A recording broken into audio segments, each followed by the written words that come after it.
Hola, ¿qué tal? Muy buenas tardes. Bienvenidos a otra emisión del programa Grandes Maestros que se transmite por el canal de AMAP.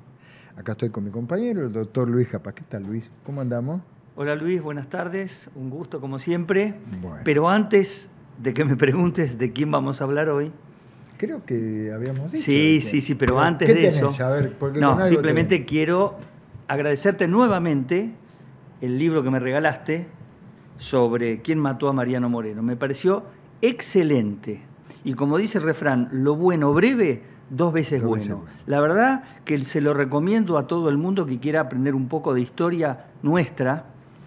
Y avisar que este libro va a quedar acá en la biblioteca del Centro Cultural para que si alguno tiene algún día Interés. media hora, 45 minutos, viene, se sienta en el jardín, toma un cafecito, se trae un mate, come una rica tartita y se lo lee. Bueno, me alegro que te haya Se lo gustado. recomiendo a todos. Es muy lindo, muy bien escrito. Estos días que estuve en San Luis, el autor del libro que vio el programa, y seguramente va a ver este también y va a agradecer, bueno, me mandó agradecimiento por haber presentado el libro y me mandó un montón de aclaraciones que no me voy a poner ahora porque tenemos un programa por delante, pero merecen un solo programa todas las aclaraciones que me mandó por audio para hablar del tema de quién mató a Mariano Moreno. Buenísimo.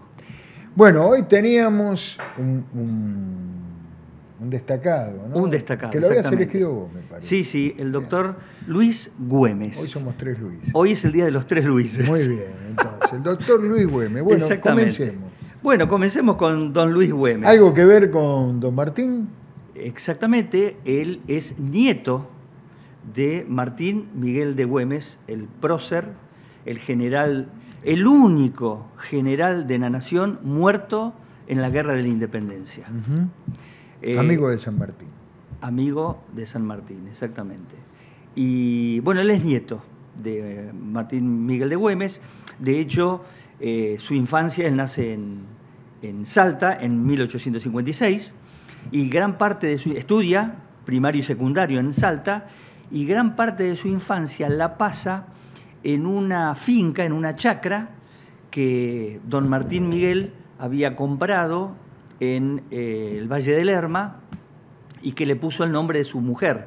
La Carmen de Güemes se llama la finca, que todavía existe, es un monumento histórico, que se lo dedicó a recordar la memoria de Martín Miguel de Güemes, el salón donde él trabajaba, y al mismo tiempo con el compromiso, en aquel momento cuando se dona, porque lo dona un hermano de don Luis Güemes, Adolfo, que fue gobernador, para crear una escuela agropecuaria para que se eduquen los hijos de los gauchos. Los hijos de los gauchos. Y él pasa gran parte de su infancia ahí, en la finca o en la chacra, y relacionándose mucho con la gente del lugar, con los que trabajaban en la finca, los gauchos, y él aprende ahí mucho de las costumbres gauchas y de los oficios gauchos. Aprende a cabalgar, aprende a usar el sable de chico, aprende a echar la leña, y eso de alguna forma también lo va formando en su persona, en su personalidad, más allá de la educación que recibe de su familia, una familia noble de la zona norte, que pone énfasis en el respeto, la educación y los valores, algo que lo va a conducir a lo largo de toda su trayectoria como médico, como vamos a ver. Fue un alumno muy aventajado, porque ya a los 17 años ya estaba acá en Buenos Aires. Sí, por un lado era muy buen alumno, y por otro lado, incluso cuando él termina el secundario, recibe un premio del profesor de filosofía por sus condiciones como estudiante.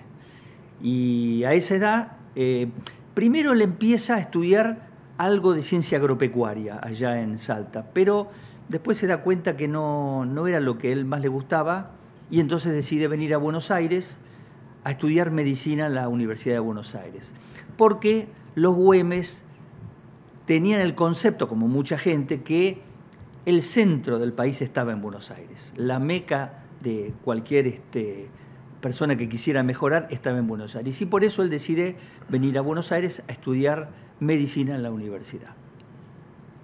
Muy buen alumno, se recibe y ya al recibirse da muestras de hacia dónde perfilaba su actividad profesional, porque él escribe una tesis de doctorado apadrinada por el decano de la facultad, el doctor Pedro Pardo, que se llamó La medicina moral.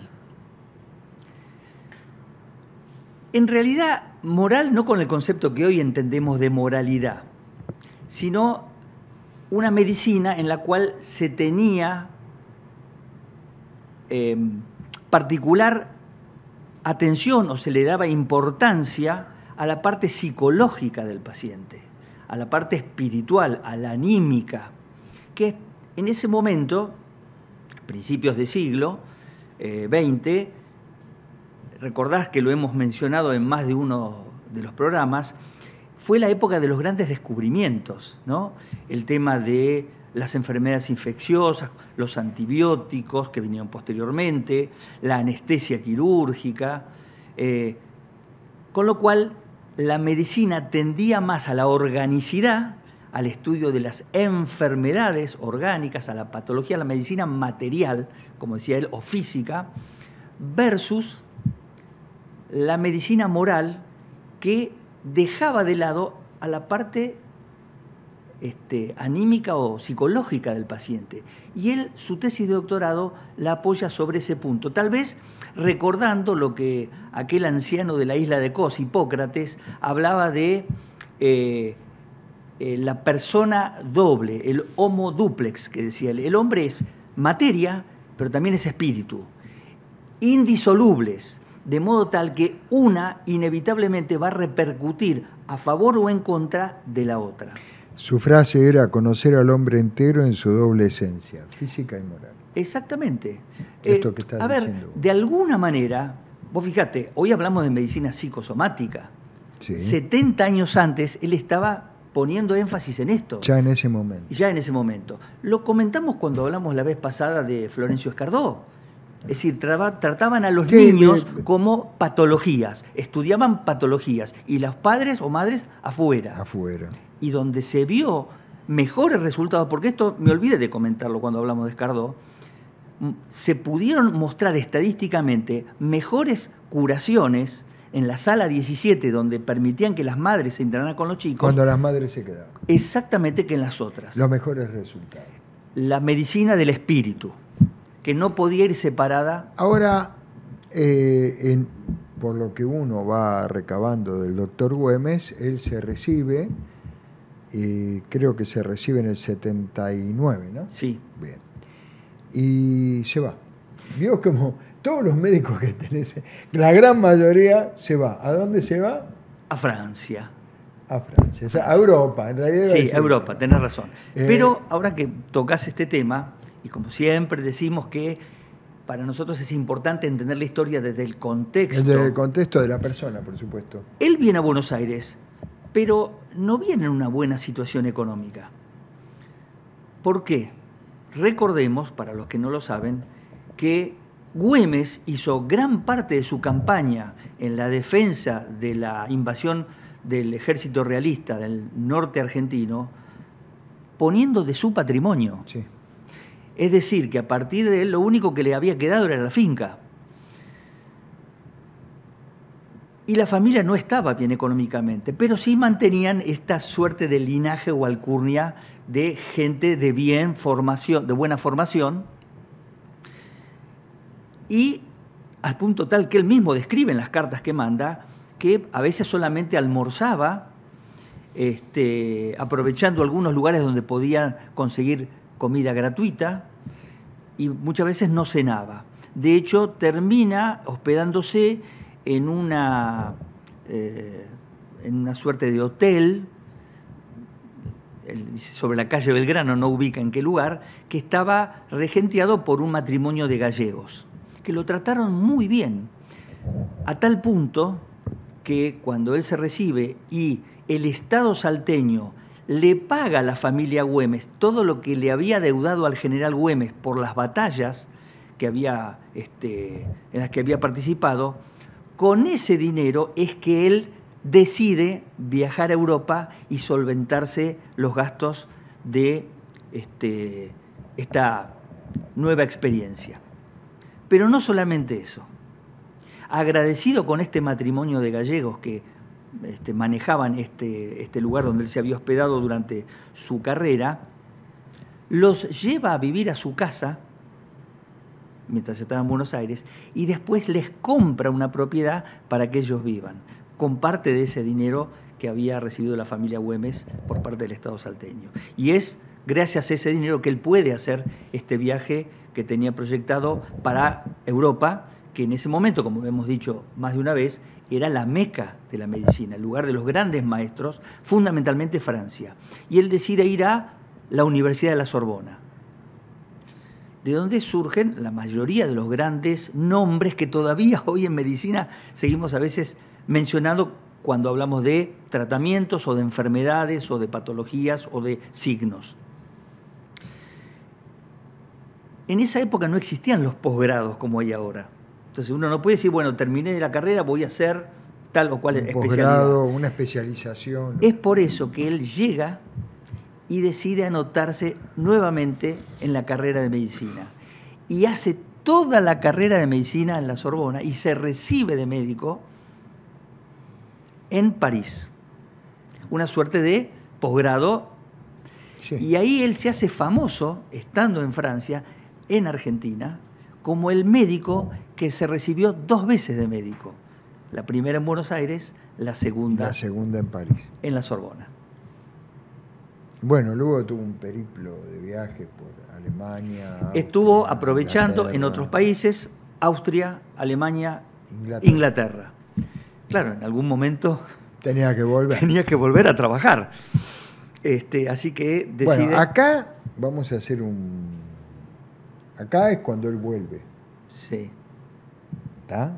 Hace una especie de periplo, completa ese periplo, como el viaje del héroe. Completa el periplo y completa su formación profesional. Y regresa a su tierra natal, acá a la Argentina. Sí. Y bueno, ¿cómo sigue? Bueno, él comienza, obviamente, atendiendo como médico clínico, que era, digamos, la especialidad en la que se desarrollaba. Y es conocida, digamos, la historia de que era tan famoso, como dije antes, que ya antes de volver a Buenos Aires, que él llega en 1889, ya lo estaban esperando en el puerto personalidades para recibir a este médico que se había recibido 2 veces. Pone un consultorio.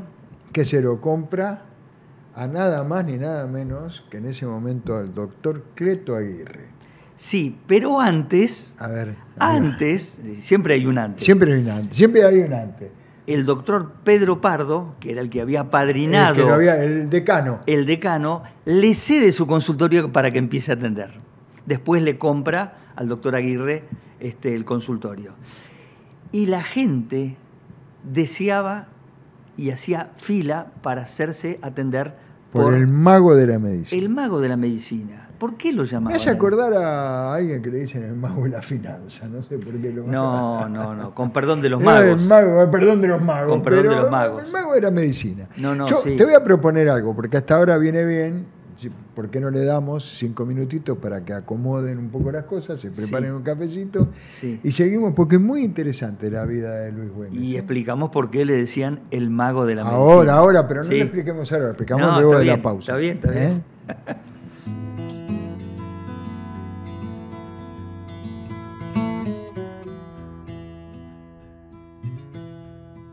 Osmédica, la obra social de los médicos. ¿Estás buscando una obra social que realmente entienda tus necesidades? Te invitamos a ser parte de Osmédica. Delegaciones en todo el país. Amplia cartilla médica. Centros médicos propios con tecnología de vanguardia y gestionados por médicos de trayectoria. Siempre cerca tuyo porque tu salud es nuestra prioridad. Sumate hoy mismo. Visita nuestra página web para más información. Encontranos en redes sociales como @osmedicaoficial.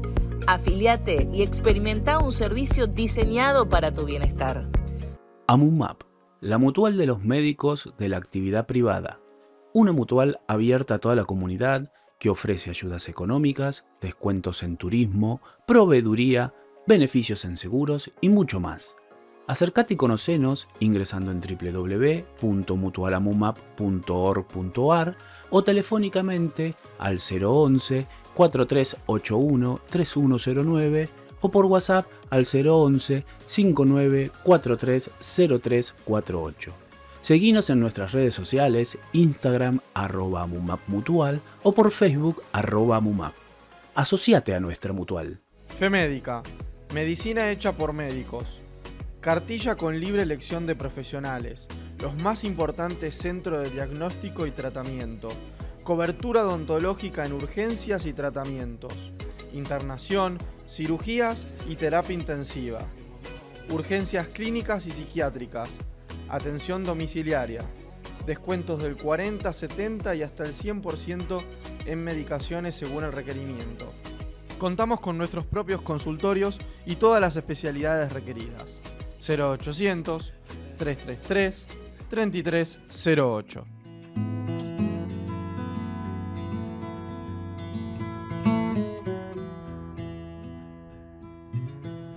Bueno, ¿qué tal? ¿Cómo están? Volvemos, ya tienen el cafecito, tienen el mate. Seguimos acá con el doctor Luis Japas. Bueno, habíamos llegado a que le decían el mago de la medicina y que la gente esperaba horas, noche y día para ser atendido por el doctor Luis Guemes. Así es, así comentan que hasta las escaleras del consultorio la gente esperaba y terminaba de atender en horas de la madrugada al último paciente. Al que podía pagar le cobraba la consulta y a la gente humilde la atendía de la misma manera, aunque no pagase la consulta porque no se las cobraba. Y atendía al primero de la misma manera que al último, con la misma paciencia, con la misma vocación, con el mismo cuidado. Era un gran semiólogo, un gran clínico. Y esto también tiene que ver con esto de la medicina moral. Él sostenía que el hombre, como expresión de la última escala de la evolución, tenía un elemento más que era la inteligencia y que era curioso. Todo le despertaba curiosidad y por lo tanto hacía uso de sus sentidos para la investigación, porque no es que veía algo y se escapaba, no, quería saber de qué se trataba. Con lo que recababa de los sentidos, lo elaboraba, lo meditaba con la inteligencia, de ahí sacaba conclusiones. Por eso él insistía que era muy importante desarrollar al máximo todos los sentidos del médico para poder, a través del conocimiento y de la inteligencia, llevar a mejores diagnósticos y tratamientos. Por eso insisto lo de la importancia de hacer una muy buena semiología. Y él pasaba mucho tiempo interrogando a los pacientes, escuchándolos, examinándolos, y cuando incluso no llegaba a tener un diagnóstico de semicerteza o de alguna precisión, hasta acá llegamos. Lo voy a volver a examinar más adelante. No se apresuraba, no tomaba decisiones sin tener todos los elementos que él como médico por ahí sentía que necesitaba. Y como dije recién, a todos por igual. De hecho, una vez por año él viajaba a su Salta natal y se hospedaba en un hotel termal de Salta en Rosario de la Frontera, al sur de la provincia, que dicho sea de paso fue el primer hotel termal en toda Sudamérica, donde además de descansar atendía a sus coprovincianos. Bajo el mismo perfil, el que puede pagar, paga, y el que no, el hijo de los gauchos, los atendía igual. Y así lo recuerdan todos como un gran médico que pudo curar o atender y salvar a muchos coprovincianos y compatriotas. Y por eso le vino el mote de el mago de la medicina. por la forma en que él atendía, arribaba a diagnósticos precisos y a tratamientos adecuados. Por esta condición de modelo de atención y de dedicación, ¿es que él llega a ocupar un sitio en la Academia Nacional de Medicina? Es totalmente así, por su gran prestigio, ya lo dijimos antes, 2 veces recibido de médico, su conocimiento formado con los mejores médicos de la época, su dedicación al enfermo en este doble enfoque de lo físico, material, lo intelectual, espiritual, anímico. Y le asignan un sitial en la Academia Nacional de Medicina como académico. Exactamente. Número 6. La número 6, el sillón número 6, que había dejado vacante por la muerte el doctor Mauricio Catán. Sí, señor.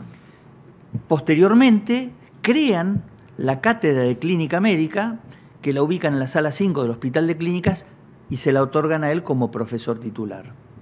Y en 1912 llega a ocupar el decanato de la Facultad de Medicina.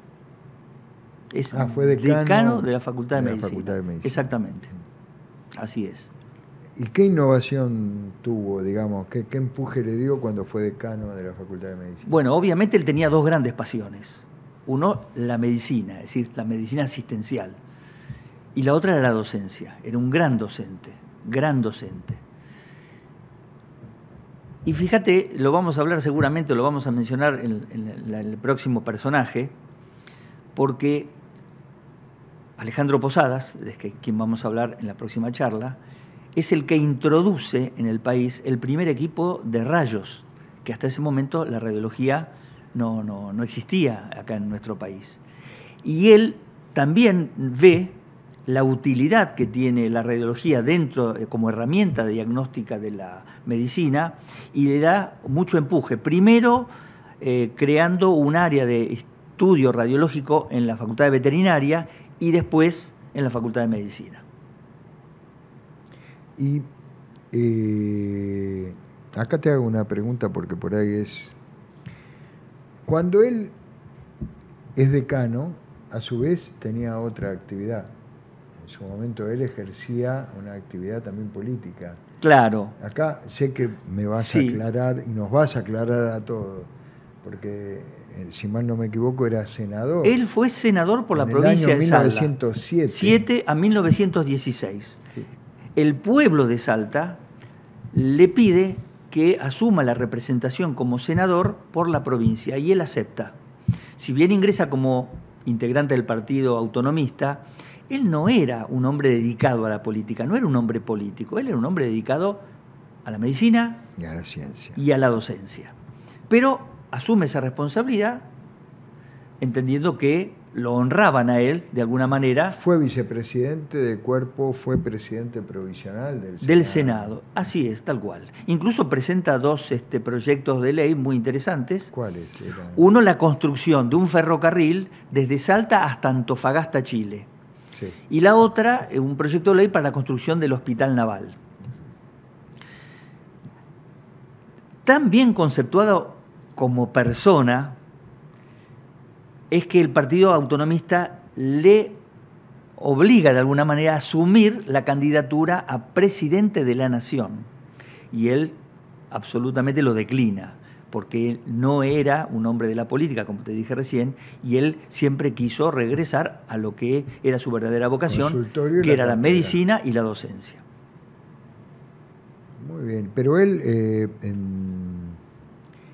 en algún momento renuncia a la cátedra.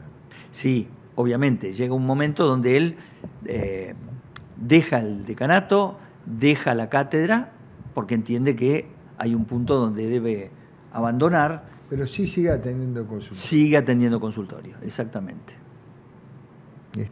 Bueno, la verdad, yo me he quedado... Acá hay algunas cuestiones, hay una frase, ¿no?, que lo define el doctor Mariano Castex. Ajá.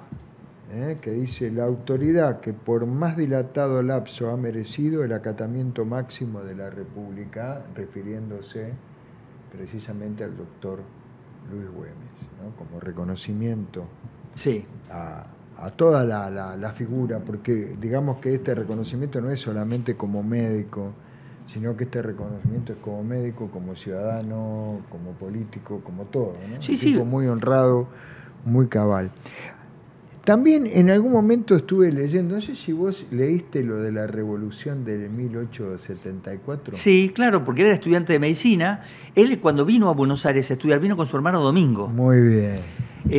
Y los agarra en el 74, eran jovencitos, recién habían entrado, la revolución del 74 en la que, digamos, Mitre desconoce a Avellaneda como presidente porque dijo que había habido fraude. Se alistan las tropas, ellos se alistan del lado de la tropa oficialista de Avellaneda y finalmente Mitre es vencido en La Verde. Ese episodio, digamos, que también pasaron por una cuestión por una revolucionaria. Cuestión de que fueron una cuestión, pero estaban en el ejército oficial. Exacto. Pertenecieron al ejército oficial. Sí, pero vos sabés que además, hablando del tema político, él también fue llamado el médico de los presidentes, porque todos eso no sabía, los presidentes, dada su fama y su calidad médica... Sé que los hombres de mayor poder de la Argentina, por ahí, como diría alguno, que presidente era un cargo menor, ¿no? Pero los hombres de mayor poder económico de la Argentina lo tuvieron como médico. Sí, lo tuvieron como Mitre, médico. Avellaneda, Juárez Selman, Roque Sáenz Peña. Aunque no fueran todos del mismo lado, ¿no? Aunque estuvieran... Exactamente, pero todos lo consultaban a él. Incluso se dice que el mismo Hipólito Yrigoyen, antes de ser presidente, también lo consultaba a Luis Güemes. Una persona que jamás hizo alarde de su apellido noble. Siempre fue una persona sumamente humilde, porque nieto de Güemes, caramba. Una personalidad muy, muy humana, nunca jamás le interesó, y esto no es ni peyorativo ni halagativo, publicar trabajos sobre tal o cual descubrimiento. Su verdadera vocación era devolverle la salud a la gente y enseñar, entregar lo que él había recibido.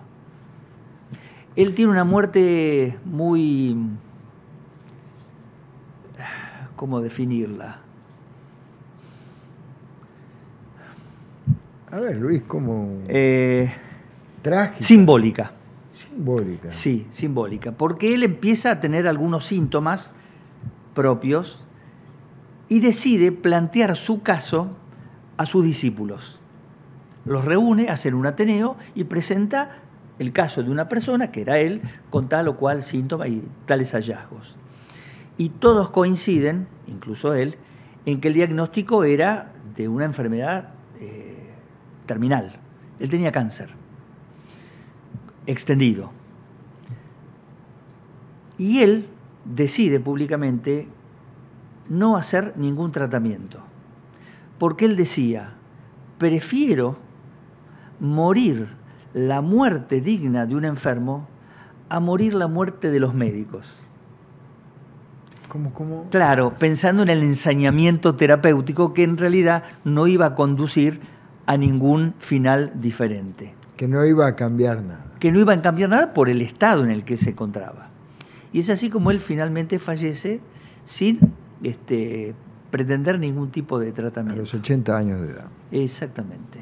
Eso fue también... Bueno, la verdad, un personaje bastante interesante. Sí. Yo no sabía esto que dijiste me llegó esto de esa cuestión de saber, de saberse enfermo, de analizar su propio caso. Así es. Y de dejar que la cosa fluya sin necesidad de ningún tratamiento que por ahí, cruento, invasivo, lo que fuere, pudiera no cambiar el destino. Podría por ahí estirar el tiempo de vida, pero no iba a cambiar la calidad. Y esto tiene que ver con la medicina moral, ¿no? Es decir, hasta qué punto... Bueno, un hombre que hizo justicia, digamos, a su trabajo de tesis porque, digamos, vivió como planteó y como dijo, ¿no? Y haciendo de esta premisa, bueno, digamos, justamente, un código de existencia. Y si vos siempre me preguntás al final, ¿por qué lo elegí? Sí, yo siempre te pregunto al final, ¿por Un qué poco, lo elegiste? Primero porque si hay, digamos, evidencia de que Luis Güemes era un médico con vocación asistencial, está claro. Pero también lo elegí por el énfasis que él pone sobre el examen semiológico de los pacientes, que en aquella época era muchas veces lo poco o mucho que se tenía para arribar a diagnósticos. Contrapuesto a lo que hoy ocurre, donde la tecnificación, y esto también lo hablábamos la vez pasada con Florencio Cardó, está dejando el lado humano y basando los diagnósticos solamente o casi por completo en lo tecnológico. A tal punto, y esto tiene que ver con el mundo, el contexto que nos toca a los médicos vivir hoy, y una realidad insolayable que es la mercantilización. Yo no podía menos que cuando vos decías esto, dejar de pensar en el programa que hicimos con, acá está Hernán, que no me deja mentir, el programa que hicimos con Carlos Russo y con Fernando Aranio, y una de las cosas que se trataba era precisamente la mercantilización y que tenía que ver también con esta cuestión del trabajo a producción, ¿no? Con esta cuestión donde lo que se hacía era intentar atender la mayor cantidad de casos en el menor tiempo posible. Entonces, ¿qué estudio semiológico vos podés hacer de pregunta, de interrogatorio, del sentir, de qué le pasa, si por ahí tenés destinado para ese paciente solamente 10 minutos de tiempo porque tenés que sacarlo y darle ingreso a otro para una producción que te permita ganar por ahí un mango más? Bien. Esto que vos estás planteando es lo que se planteó en un programa. La idea de hablar de Güemes y de su forma de ejercer la medicina es precisamente contrastar. Es un volver a la fuente, ¿no? Es contrastar. Ya Carlos Gianantonio, un famoso pediatra del que vamos a hablar en alguno de los programas, él decía que la mercantilización ha llevado a que el médico, en lugar de ser protagonista de los cambios de la medicina, pase a ser un mero espectador. Los cambios se producen y él se acopla a los cambios. Y hablando de productividad, también lo recordé cuando hablábamos de Florencio Escardó. Yo me pregunto, irónicamente, ¿no? A ver. Por el absurdo. Si yo soy pediatra, neonatólogo, y salvo un chiquito de meses de una sepsis neonatal grave y vive 70 años, me tienen que pagar muchísimo porque vivió 70 años. Si yo soy médico geriatra y atiendo un paciente demente, arterioesclerótico, poliescarado, con una neumonía que en 4 o 5 días lo lleva a la muerte, no me tienen que pagar nada porque no tuve productividad. Este concepto de la productividad en medicina no se puede equiparar al de la productividad de una empresa que fabrica... Está tomado del modelo forista, el modelo taylorista de las empresas. Pero seguimos siendo espectadores y no actores de los cambios. Ese modelo era un modelo que se daba en organización y métodos, digamos que era el que ordenaba y optimizaba la fabricación o optimizaba, digamos, la construcción. Por ejemplo, en algún momento se aplicaba en la industria automotriz, donde, digamos, lo que hacía era ordenar, pero no es un concepto que se pueda atravesar y se pueda aplicar en todos los rubros. No, porque aún si fuera un modelo a aplicar uniformemente, muy bien, si los costos suben, no solamente tienen que bajar los costos de las remuneraciones, sino que debieran bajar los costos de la tecnología médica o los costos de los laboratorios. Y eso nunca se toca. Eso no baja. Exactamente. Es la primera vez en la historia de la medicina que gente ajena a la profesión nos dice cómo tenemos que ejercerla. Es una buena reflexión esa, Gente ajena a la medicina. A la medicina te dice nos a vos impone cómo tenemos que ejercer la profesión. No solamente te dice, te impone, porque me parece más apropiado, te impone cómo tenés que ejercerla. Sí. Yo el otro día miraba algo, te voy a hacer una pregunta, te voy a sacar, sé que lo nuestro tiene que ver con cuestiones que son históricas, ¿no? Sí. Pero el otro día miraba un reportaje que le habían hecho al doctor Lugones, Sí. que es el ministro de Salud Sí. de la Nación. Y Lugones decía, voy a intentar reproducir textualmente para que vos, ¿qué opinión tenés de esto? Que no todo el mundo podía recibir la misma atención, que no todo el mundo podía recibir la misma dedicación y que era imposible que eso fuera de esa manera. Como planteando, digamos, que hay determinados estamentos, que hay una medicina para aquellos que tienen un poder adquisitivo determinado, aquellos que tienen un poder adquisitivo mucho más bajo no es la misma medicina, y aquellos que carecen de recursos, bueno, por supuesto, va a distar mucho más de aquellos que los tienen, ¿no? ¿Esto siempre fue así? No, o yo creo estuvimos, o esto es una imagen de los tiempos que estamos viviendo. Pero el otro día lo decía en un reportaje como algo normal y natural, ¿Sabés ¿no? lo que pasa, Luis? La reflexión o la duda surge cuando el que habla es un médico, que en realidad, lo hemos dicho en muchas ocasiones, tiene título de médico, pero ya no es médico, dejó de ser médico. Claro, pero Es un empresario. Sí, pero es un ministro de la Nación. Es un ministro, pero no es médico. Claro, pero tiene la responsabilidad de que Sí, todos señor. los medios lleguen a Sí, toda señor. la población. ¿No? Por A eso un creo sector que determinado. en este proceso de ver la vida con un concepto neoliberal o mercantilista, es un retroceso. No, La no. famosa frase, Sí, por supuesto. sin entrar en cuestiones Sí, políticas, sí, la famosa frase, donde hay una necesidad, nace un derecho. Después vemos cómo lo administramos. Pero cómo hay derecho para que los laboratorios sigan aumentando los precios que quieran y la gente no pueda disponer de esos medicamentos. Yo me voy a hacer eco de una frase que decía el doctor Garín hace muchos años cuando yo tuve oportunidad de trabajar con él, que a mí me quedó grabada. Y Héctor a veces decía que la falta de una política de salud es también en sí una política de salud.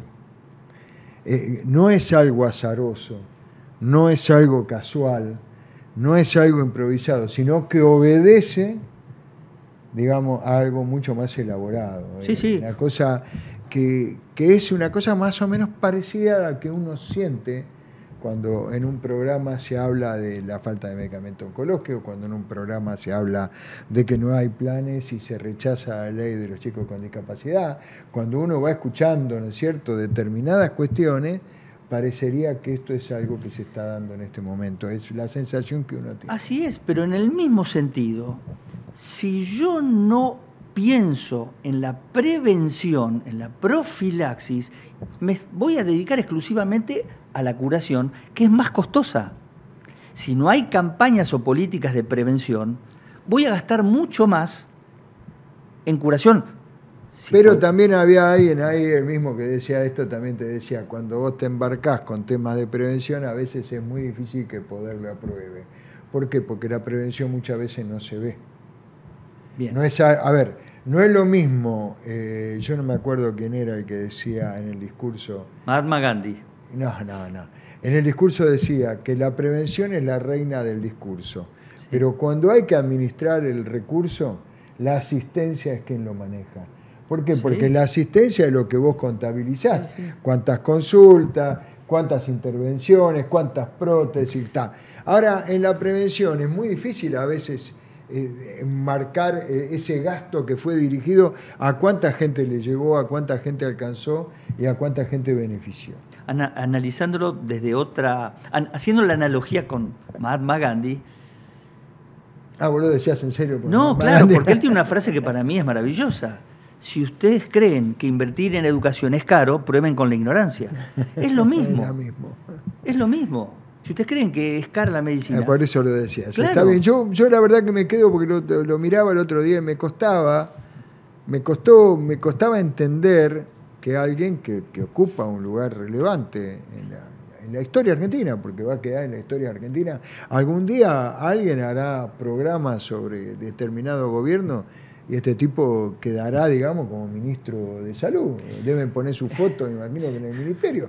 Vos imaginate la foto de un tipo que opina esto, qué sé yo, colgada al lado de la de Carrillo, o Oñatibia, no sé, me da como cosa de que hay cosas que son... No, incluso ironías del destino, ¿no? Son ironías del destino. No, la ironía del destino es esta. A ver. El doctor Lugones, sí. Lugones cargo, sí. era o es uno de los principales dueños del sanatorio Güemes. Luis Güemes. Que lleva el nombre de Luis Güemes. Por eso ironía, está muy bueno. Ironías del destino. Yo pensé que lo decías por compartir el lugar de los No. Bueno. Y ya que estamos hablando de establecimientos, digamos también que los descendientes de Güemes, el hijo de Luis Güemes, dona el terreno para que se construya el Instituto de Cirugía de Aedo, llamado Luis Güemes.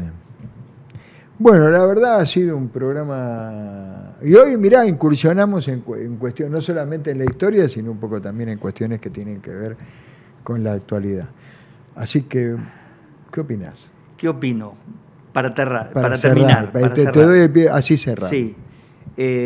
Obviamente que cualquiera que nos escuche, y cuando hablamos de vocación y ejercicio de la profesión, estamos hablando de otra época, de otro contexto, donde el médico ejercía una profesión liberal y podía darse el lujo de cobrar al que pudiera pagar y no cobrarle al necesitado. Esa realidad cambió. Pero en este juego de la mercantilización nos siguen haciendo creer a los médicos que lo nuestro es una profesión liberal. Razón por la cual dicen, no, ustedes no tienen que trabajar en relación de dependencia. Ustedes cobren honorarios por su trabajo. O sea, trabajan, se les paga. Consultorios. Esto ocurre en todos los grandes centros de salud, donde el médico va por un honorario que él no negocia, no fija, se lo imponen. Eso no es una profesión liberal. Por eso, desde la MAP, lo que pretendemos es trabajar para el reconocimiento de la relación de dependencia encubierta que existe, pero para trabajar para la relación de dependencia, con lo cual mejora las condiciones de trabajo y la defensa gremial de esas condiciones de trabajo, porque la medicina cambió. Quedó muy, pero muy claro. Bueno, hemos llegado al cierre. Nos queda la semana que viene el último jinete. El doctor Alejandro Posada. El doctor Alejandro Posada. Bueno, que pasen un buen fin de semana. Muchas gracias, Luis. Muchas gracias, Hernán. Nos vemos la semana próxima con grandes maestros y el doctor Alejandro Posada, que va a ser el protagonista de la próxima emisión. Gracias, Dios mediante.